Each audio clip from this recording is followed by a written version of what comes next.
अर्जुन कहते हैं, हे कृष्ण, तो फिर ये मनुष्य खुद न चाहते हुए भी जबरदस्ती किस बात से प्रेरित होकर पाप का काम करता है? अर्जुन यहां पर बड़ा वैलिड सवाल करते हैं दोस्तों। क्यों मनुष्य कृष्ण के कहे अनुसार नहीं चल पाता? क्यों वो पाप के रास्ते पर चलता है?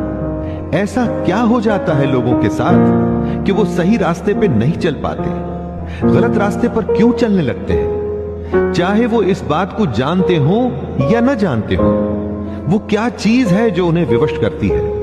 पाप के लिए उनकी बुद्धि, उनके मन, उनके गुण किस बात को दोष दें?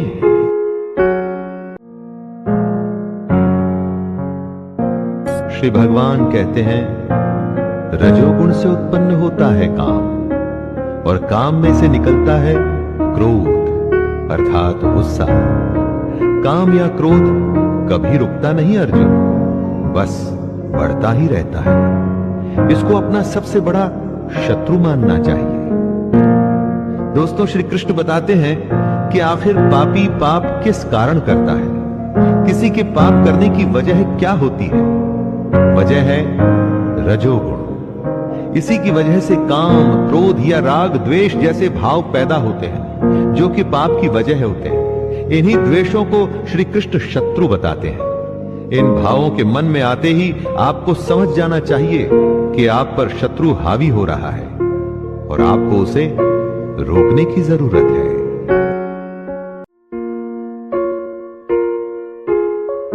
जिस प्रकार धुएं से आग और धूल से दर्पण ढका जाता है, तथा जिस तरह से जेर मतलब एमनियन से गर्भ ढका रहता है, वैसे ही उस काम द्वारा हमारा ये ज्ञान ढका रहता है। राख जलती रहती है और उसके धुएं में आग छुपी रहती है। शीशे पर अगर धूल हो तो चेहरा साफ नहीं दिखता। उसी तरह से जब ये काम, क्रोध जैसे विकार, ये जो कमियां हैं, हमारे अंदर में मौजूद ज्ञान को छुपा के रखती हैं। सब कुछ हमारे अंदर है, बाहर कुछ भी नहीं। ये ऐब, कमियां हमारे अंदर रहकर असली ज्ञान को छुपाकर एक तरह से हमें विवश कर देती हैं और हमें पाप करने के लिए उत्साहित करती हैं। इसलिए श्री कृष्ण इन्हें शत्रु बताते हैं। हे अर्जुन, ये ऐसी आग है जो कभी बुझती ही नहीं।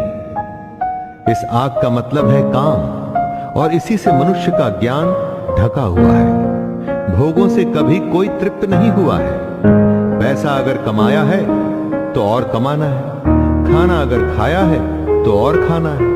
भोगों का कोई अंत नहीं होता, बल्कि ये भोग मनुष्य का अंत करके ही मानते हैं। जैसे आग को अगर ईंधन मिलता रहे तो वो कभी बुझती नहीं।